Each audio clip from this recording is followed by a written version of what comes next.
ছানার কেক বানানোর জন্য আমি এখানে 500 দুধের ছানা আমি কেটে নিয়েছি, দেখতেই পাচ্ছ। 2 মিনিট খুব ভালো করে এটাকে আগে আমি একটু হাতে করে মেখে নেব। 2 মিনিট আমি খুব ভালো করে হাতের সাহায্যে এটাকে মেখে নিয়েছি। এরপর এতে দিয়ে দেব সুজি। আমি এখানে 2 চামচ সুজি দেব।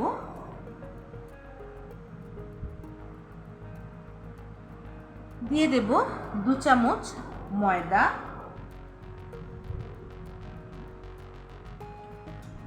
যে চামচ দিয়ে তোমরা সুজি মাপবে সেই চামচ দিয়ে তোমরা ময়দাটা মাপবে। দিয়ে দেব আমি গুঁড়ো দুধ। তোমরা চাইলে লিকুইড দুধও ব্যবহার করতে পারো, কিন্তু আমি এখানে গুঁড়ো দুধ ব্যবহার করছি। দিয়ে দেব ছোট এলাচের গুঁড়ো, এতে ফ্লেভারটা খুব ভালো আসে।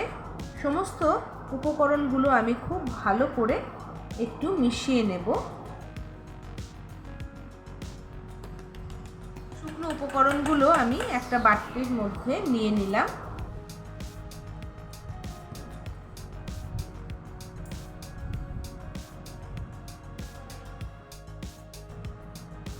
আমি এখানে বড় চামচের, দেখতেই পাচ্ছ, বড় চামচের 1 চামচ চিনি দিয়ে দিলাম।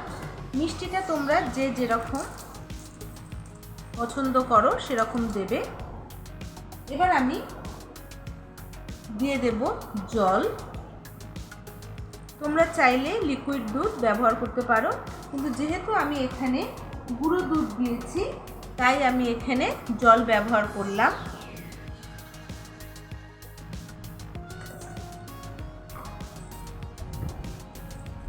সুজি আর ময়দাটাকে ভালো করে আমি মেখে 5 মিনিটের জন্য আমি রেস্টে রেখে দেবো। দেখো অনেকটাই টেনে নিয়েছে জলটা, চিনিটাও গলে গেছে।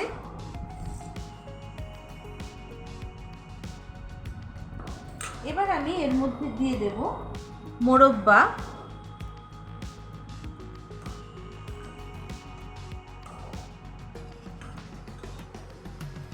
দিয়ে দেব বেকিং পাউডার,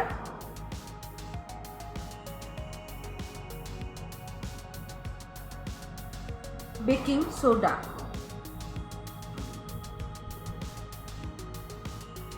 আর একটু বেকিং পাউডার লাগবে। তো সমস্ত কিছু দিয়ে আমি ভালো করে একটু মাখিয়ে নেব। সামান্য একটু জল দিলাম। এবার একটা টিফিন বক্স আমি নিয়ে নিয়েছি, এর মধ্যে দিয়ে দেব আমি সামান্য একটু রিফাইন্ড অয়েল।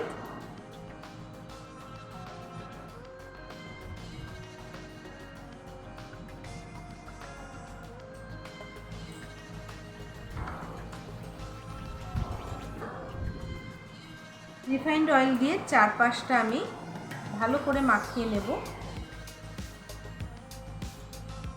তোমরা চাইলে বাটার পেপারও ইউজ করতে পারো, কিন্তু আমি এখানে সামান্য একটু ময়দা দিয়ে 4-5টা নেড়ে নেব।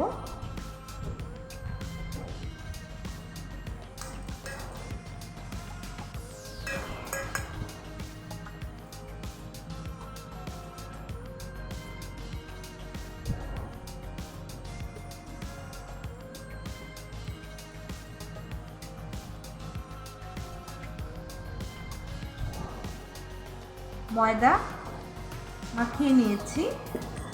এবার ব্যাটারটা আমি দিয়ে দেব। উপর থেকে দিয়ে দেব ডেকোরেশনের জন্য সামান্য একটু টুটি ফুটি। তো আমার রেডি। আগে থেকেই আমি কড়াইতে জল দিয়ে একটা স্ট্যান্ড বসিয়ে রেখে দিয়েছি। এবার আমি বাটিটা দিয়ে দেব। 30 মিনিটের জন্য আমি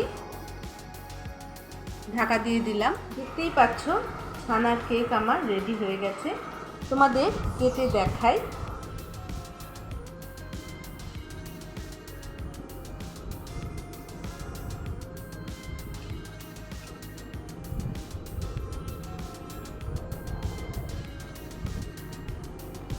দেখো কতটা স্পঞ্জি হয়েছে।